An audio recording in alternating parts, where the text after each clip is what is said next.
You're right, it's Hexa here. I'm doing a tutorial for the guys over at Bass Reveal today. Been a while since I've done one of these, so if you see switching and stuff like that, it's just yeah. So it's a tune I done called Conscious, which came on Subliminal this year. I actually made the tune back in 2025. This final version now is a lot more in depth to what me normal process is with the way I make tunes. So on these tracks, for example, the basses I actually chose to use was mind you, excuse some of the names on my samples. This was originally this track,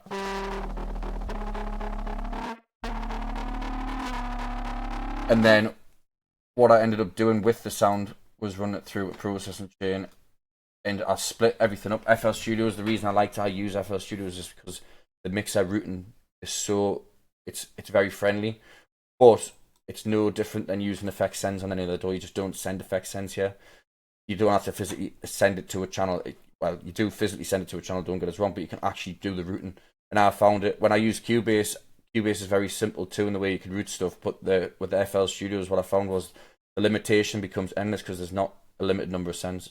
And I can physically see where the routing channels are going, which helps us visually take the pressure off trying to work out where everything goes to, what's creating the issue. I can literally just click it on, click it off. See if that is the problem, isolate the issue at that point essentially from the start. But from this sound here, what I'll do is I'll split it into a sub bass frequency.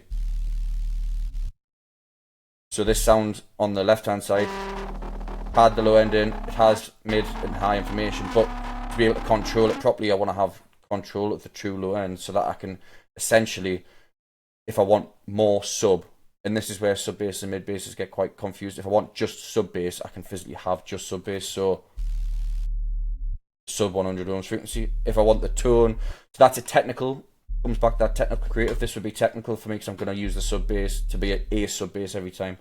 It's going to be the same sub bass, whether you use the patterns differently or the pitches or the notes differently. That's creative. The technical side of it, that sub bass is always going to have to hit for my tunes to make them how I like them. So that sub bass channel is there, and all it is literally just an EQ rolling off below the 100 hertz. And again, the idea behind having these loose frequency EQs is it sounds more natural for one, but it leaves frequency and a quieter volume so that I can cross the channels over, help glue them together. If I do too tight of a scoop, it now becomes a sub bass and a tone sub bass. I want it to be a sub bass as a whole, so I'll leave them loose so that when they bounce off each other, they can have something to glue in together. So this tonal layer, yeah, see how it now crosses over to quiet. So the sub bass is obviously more prominent here. It's still there. But because this is below that zero line, what's going to happen is it's not going to push to get to zero. It's not going to fight for the top spot because this is quieter. This is naturally going to keep it down. Because this is louder here than there, and that's not at zero again, it's not going to push to get the top spot. It's going to sit together nicely. If I was to make them tight, you hear the difference in the two tones, and it can sound nice. It's not that you don't. You only have to do the ways I do it. There's no limitations on what you do. Just I've got a way in my head that works for me. But essentially for that now is I can hear the sub and I can hear the mid disjointed.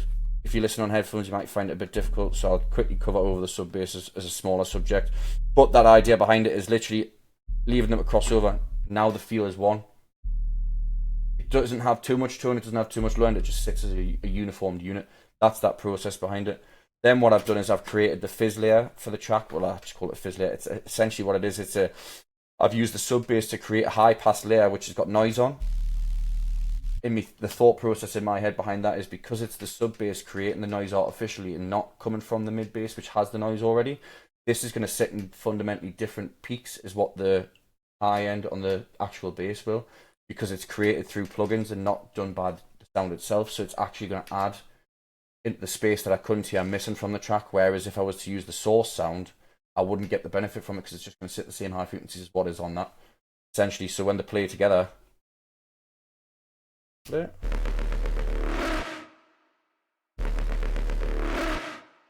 If I have the high end taken out of that, this is the difference in the sound. You see, it still sounds good.